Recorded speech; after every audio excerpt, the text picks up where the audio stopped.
तोहके भूले खातिर लबजी रे खेल दिन रात पबजी रे ओखिया जागता निक न लागता ओखिया जागता निक न लागता और खाना रोटी सब्जी रे तोहके भूले खातिर लबजी रे खेल दिन रात पबजी रे तोहके भूले खातिर लबजी रे रोज खेलता नी पबजी रे अब कमा के छोड़बे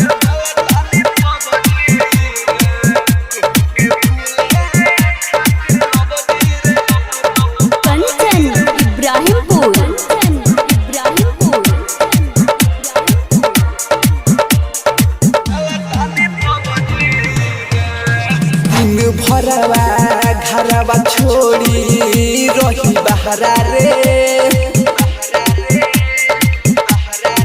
हो प्यार कोई के धोखा दी होले जखम गहरा रे हो दिन भरवा घरवा छोड़ी रही बहरा रे हो प्यार कोई के धोखा दी होले जखम गहरा रे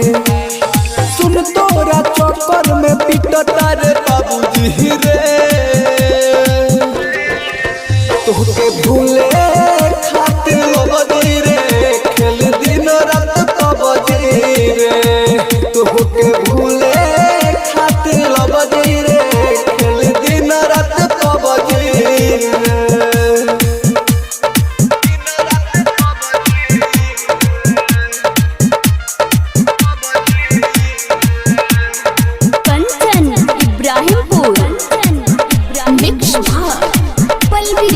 स्टूडियो मछिया मोड़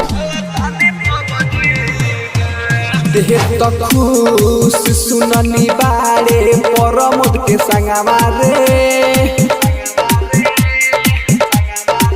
होवा के देखू रोज पीले विश्वकिया रमावा रे होते तक खुश सुननी बारे परमोद के संगवा रे होवा के देखू रोज पीले विश्वकिया रमावा रे कहे अमर जितना ही माफ करी है रबजी रे